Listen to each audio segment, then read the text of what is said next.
confirm ops normal. Negative 407. Okay, Emirates 407, contact departures and Emirates 407, a fully loaded Airbus A340 with 275 people on board, has just come within inches of crashing as it took off from Melbourne's runway 16. Its tail struck the runway before being dragged past the end onto the grass and eventually lifting off, taking a piece of the strobe lights and localizer antennae with it. It's now climbing to 5,000 feet. The pilots need to urgently assess the damage and organise to get back on the ground as quickly as possible. But how does an aircraft simply not take off? Behind it was the power of 4 jet engines, and everything appeared to be normal, yet it didn't become airborne within the 3,600 metres of available runway. So let's go back with a fine-tooth comb and see how one innocuous error almost resulted in the worst air crash in the history of aviation in Australia.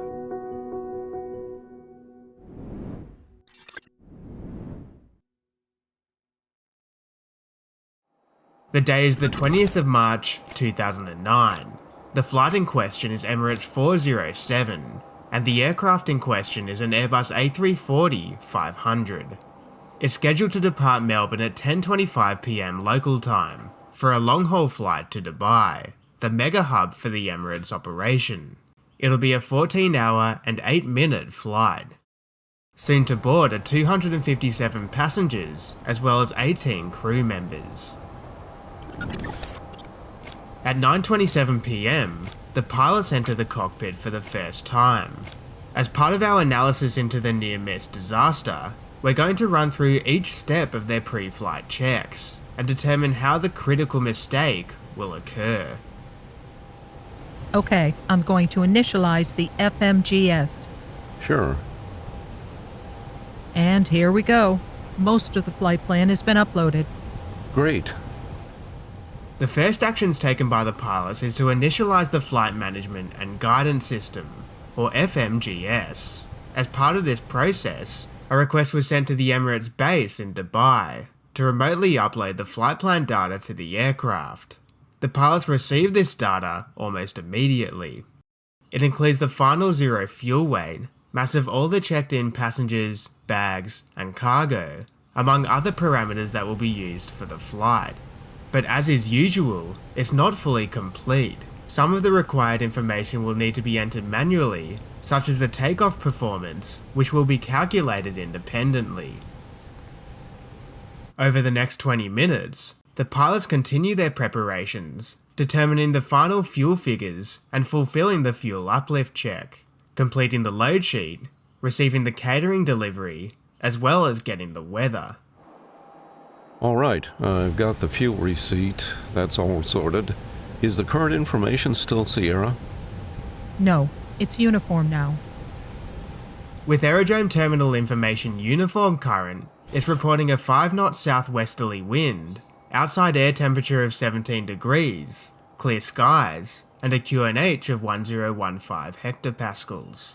This meteorological information is important to the flight crew, as it will be directly used to calculate the takeoff data, as will occur next in the sequence of preparations. I'm going to get the EFB out to run the takeoff performance calculations. Roger. What did you get up to on the layover back there? Not too much. Me either, really. Sitting behind the operating flight crew are what's known as an augmenting crew. This is the captain and first officer who will be utilised during the cruise phase of the flight, while the operating flight crew take their prescribed rest periods. Sterile flight deck is currently not required, so the entire crew have been engaging in conversation as they prepare for departure. Meanwhile, the first officer begins calculating the takeoff performance. This is done using the Electronic Flight Bag, or EFB. It's simply a laptop with applications loaded onto it, allowing the streamlining of complex calculations, such as the takeoff data.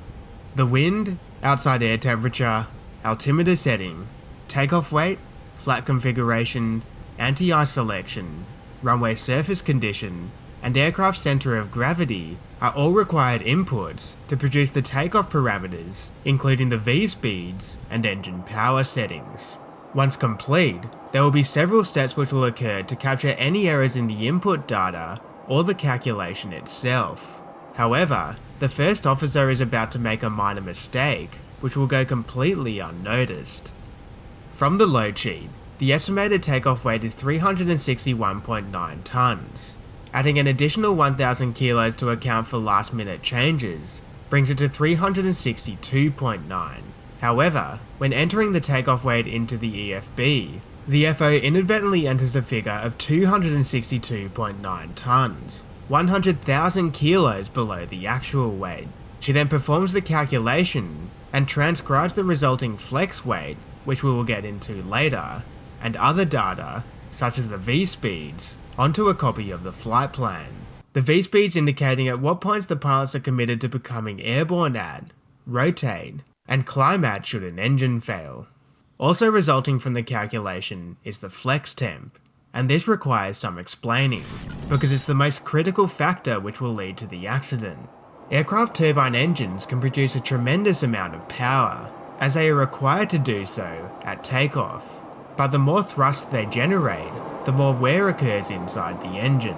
So on long runways, where full thrust isn't necessarily required, modern engines can be derated, where the pilots configure them to produce just enough thrust to get them airborne by the end of the runway, allowing engine wear and maintenance costs to be reduced. On the Airbus A340, the engines can be derated by entering what is known as a flex temp into the flight management and guidance system.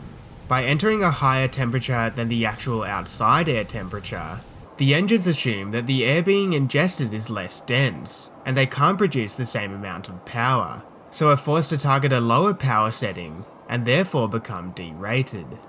Going back to the first officer, who just entered a takeoff weight 100 tons too low, she receives a rather high flex temp, with the app assuming that since the aircraft appears to be light, the engines can be derated significantly and still achieve the required performance. The error was likely an innocent mistake from the FO, who probably made a simple typing slip each of us make every day, hitting the 2 key rather than the adjacent 3. As part of the standard company procedures, there are going to be 3 key opportunities for the error to be captured, but we know now that none of these will be successful. The first of the checks is the takeoff performance error check. It should involve the captain reviewing the EFB parameters entered by the first officer. The first part of this is done silently by the captain, who has just had the EFB passed over to him. He then enters the takeoff speeds, flap setting, and flex temp into the aircraft's FMGS. It's required that he then verbally reads out the takeoff weight, while the FO cross-checks it with the final weight sent from Dubai, also in the FMGS. Melbourne delivery, Emirates 407, PDC readback. Emirates 407, good day. Go ahead. Emirates 407 cleared for the Bison 3 departure, climb to 5,000 via the sea. At this critical moment in the pre-departure, the first officer has commenced the readback of the PDC clearance, distracting the captain from the takeoff performance error check, and resulting in the takeoff weight not being read out. He skips ahead to announce the rest of the takeoff parameters, but none of these refer back to the weight used to calculate them. Okay, here we go. Runway 16, CG 126.9, flaps 1 plus F, flex temperature 74, acceleration 1500, V1 143, VR 145, V2 154. That's all checked. Next in the pre-departure sequence is a check which the captain and FO are required to perform independently, but non-verbally, so we don't know if it actually occurred or not. They're supposed to check that the final takeoff weight in the FMGS is not greater than the outputted flex limiting weight from the EFB, this being the maximum weight the aircraft can take off at, given the flex temperature provided by the EFB. However, the crew could see this check as being redundant anyway, since the final load sheet from Dubai was uploaded immediately when the pilots entered the cockpit. Thus it could be seen that a repeated check of the final weight is not necessary, given the sequence of events. Therefore, the final procedural defense against the potentially deadly error comes with the load sheet confirmation procedure. POB 275. That is checked. 0 fuel weight 226.6 tons. Checked 226.6. Next to come is the final check of the takeoff weight. The FO will read it out for the FMGS, and then the master flight plan, which he wrote the flex weight onto previously. It's the one piece of paperwork which still provides a clue to the error. Initial takeoff weight 361.9 tons. Flight plan shows 326.9 tons, 3629 tons. Roger. The FO has looked past the fact that the takeoff weight is 100 tons out according to the flex weight. Let's examine why. She knows that the initial takeoff weight from the FMGS must be correct, so as she looked across to the flight plan, she must have automatically begun saying 3, before looking at the figure, reading out the next 2 digits she saw, being 2 and 6, before correcting it to their previous mental model's presumption of 362.9 tons. She then changes the 2 written on the flight plan to a 3, believing a simple transcription error was the reason for the differing figures. Green dot speed 265 knots. Yes. The green dot speed is the engine out climb speed in the Airbus. The FO has read out the speed automatically generated by the FMGS, and the captain is meant to check this against the one calculated by the EFB, providing one final gross error check. But instead, we hear him pause for a moment before stating the word yes, instead of the required response of checked, likely meaning he didn't have the EFB figure immediately available, and was relying on memory alone to check its accuracy. The pilots complete their checklists, and this brings us to the end of the pre-departure preparation. They've completed it timely, and it's not long after that Emirates 407 is pushing back 7 minutes ahead of schedule. Emirates 407 Heavy. Received uniform. Request taxi. Emirates 407, taxi to holding point, Echo runway 16. Holding point Echo runway 16, Emirates 407. The Airbus A340 taxis for takeoff, but due to a simple typo error made in its takeoff calculations, the engines are not configured to produce enough thrust to get it airborne by the end of the runway. They effectively think that the plane is 100 tons lighter than is the case. The error wasn't picked up in any of the pre-departure checks, with non-adherence to standard operating procedures and human error combining to produce a trajectory towards an accident. Emirates 407, line up. Lining up, Emirates 407.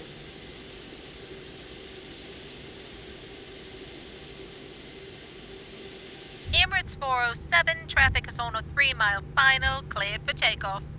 Cleared for takeoff, Emirates 407. The first officer is the pilot flying, while the captain monitors. The aircraft begins accelerating, but it's virtually impossible for the crew to notice the nuanced but slower build-up of speed than usual.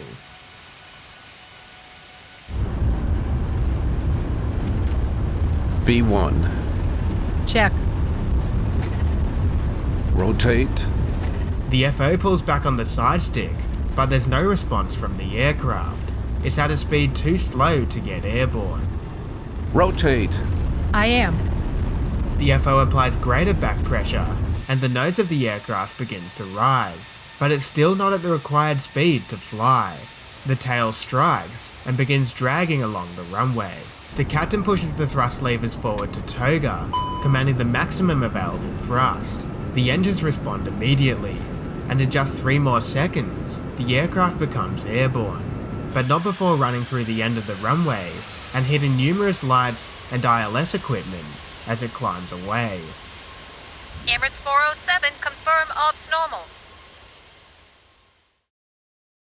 The plane is not pressurizing. Emirates 407, it appears you've had a tailstrike on departure. Say intentions when able. Roger. Emirates 407. Emirates 407, we need to climb to 5,000 feet and jettison some fuel prior to returning to land. Copy, Emirates 407, climb to 7,000 feet. I'll vector you over the water to facilitate your fuel jettison. 5 minutes after they lifted off, the crew commenced planning for a return to Melbourne. Air traffic control vectors Emirates 407 over water, allowing them to jettison fuel so they can get below the maximum landing weight. Can you find the procedures for action in the event of a tailstrike, please? Okay, I'll try. While the augmenting first officer gets his head in the books, the flying first officer retrieves the EFB. It's at this point that she notices a clear error. Okay, on the EFB, our takeoff weight is way out. Hey, Captain, I can't find the procedure for a tailstrike. Okay. Emirates 407 declaring a pan. Once we have jettisoned fuel, we require an immediate landing to runway 16.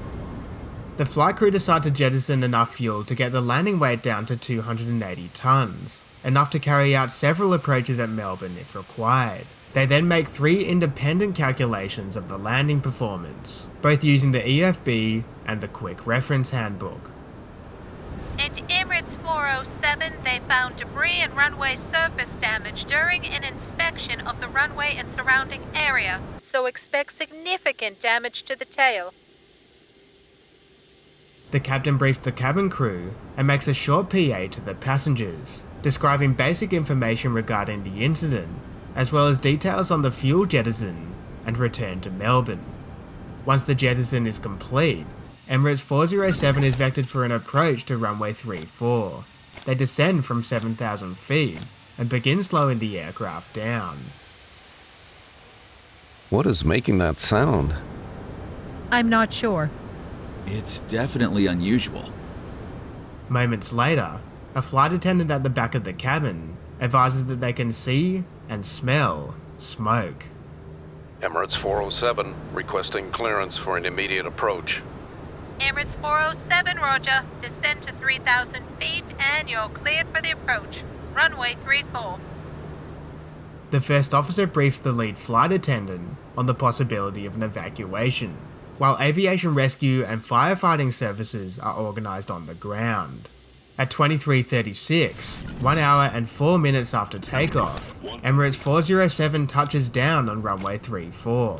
50, 40, 30, 20, retard, 10, retard. They roll to the end of the runway to the awaiting firefighting services. The captain makes an alert PA to prepare the cabin crew for a possible evacuation, but after a brief inspection by the services, no signs of smoke or fire are evident, and the A340 is cleared to taxi back to the terminal. There are no injuries to passengers or crew following the ordeal, although both the aircraft and ground equipment show scars of what could have been a disastrous crash.